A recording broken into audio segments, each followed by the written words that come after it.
So, Apple in 2020 launched lots of products in the market. I mean, they had launch event every month in the past 6 months. This year, they launched the second generation of the iPhone SE after 5 years since the first generation. Then they launched the iPhone 12 series, which doesn't include a charger in the box. And recently, they launched the 60,000 rupees headphones called the AirPod Max. But the most exciting launch was in the November of the MacBooks based on Apple's very own custom chip called the M1.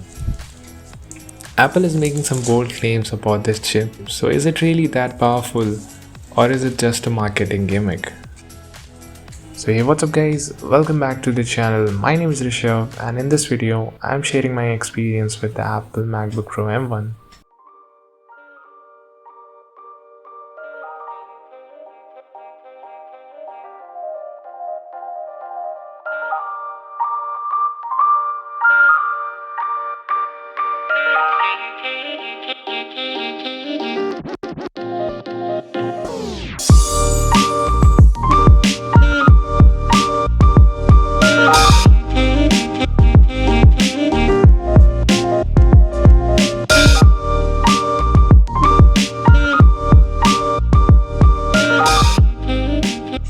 Now this is the first time I am experiencing an Apple MacBook computer, and first impression, I am a fan of this minimalist design.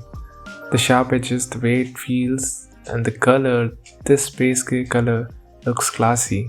It even has a matte texture to it which feels soft on touch, but it attracts fingerprint and dirt a lot. Also using this in this chilly winter, it's quite a task, all thanks to its aluminum build. The whole laptop is made out of metal. It is very well built and feels sturdy to use. Hinge mechanism is also very smooth. So yeah, 10 out of 10 on build and design front. The port selection though could have been better. We get a 2 USB Thunderbolt ports and a 3.5mm headphone jack. They would have easily put a USB port and an Ethernet port, but as you know it's an Apple, you need to buy a separate dongle for connecting other peripherals to the laptop. Now the display portion is all made up of glass. Even the borders are covered with the glass, which gives it quite a premium touch. Display itself is pretty amazing. Again, there isn't any higher refresh rate or any fancy stuffs out there. It's an IPS Full HD Plus Retina display, and the display panel, man, it's the best I have ever seen in a laptop. Of course, there might be some other Windows laptop with better display at this price point, but this is the best what I have ever experienced.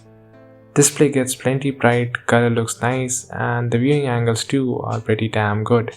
Watching movies or editing photos, videos, it's a perfect laptop for all these purposes. Not only the display, I'm quite impressed with the speakers. It gets plenty loud and have a good amount of bass, and I don't think you will need the external speaker for watching movies or listening to music. The keyboard are also pretty good. It has the right amount of travel and keys doesn't feel mushy like some other Windows laptops. Now it does misses out on numpad, but because of that, keys are bigger and are well spaced. Therefore, there is very less chance of mistyping. The keys also have a white backlighting. It isn't that harsh and are really helpful during the night time. Except for those arrow keys which are half-sized keys, I'm pretty much satisfied with the keyboard. Now since it's a MacBook Pro, we also have the touch bar, and initially it does feel like a handy feature to have. And it does help in some scenarios like in changing text format in MS Office or scrubbing through timeline in Final Cut Pro.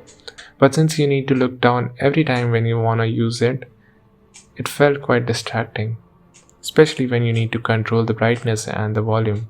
Having a physical button, at least for volume and brightness adjustment, makes much more sense.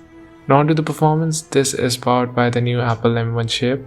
This is ARM based SoC, that means RAM, SSD, graphics and processor are integrated into a single unit, so you won't be able to upgrade the SSD or RAM similar to what we see in the smartphones. But the good thing is, you get unbelievable battery life and the performance is just phenomenal. Even the RAM management is pretty good. Of course, if your use case demands more RAM, then you can get the higher variant, but for day-to-day tasks, 8GB RAM is enough. It's a perfect laptop if you are into content creation or for general office uses. Even the heat management is incredible. The PC just doesn't heat even on the heavy tasks like video rendering or running Benchmark. The problem with these M1 powered laptops are the app compatibility. Now, since this is the first ARM-based Mac, lots of app doesn't work. Now, to fix that issue, Apple has implemented Rosetta 2, which is basically works as an emulator to run x86 apps. You can use that as a temporary fix. Lots of apps are already available in beta version for M1 chips, including the Adobe's apps, and the support is increasing day by day. But if you are into development, then this MacBook Pro is not for you, at least for now. Maybe you can get the next generation of the Apple Silicon. Now, the best part about these MacBooks are the battery life. This laptop can continuously give 8 hours plus of screen on time, even on heavy intensive tasks. I even managed to get 14 hours of screen on time, which is just incredible.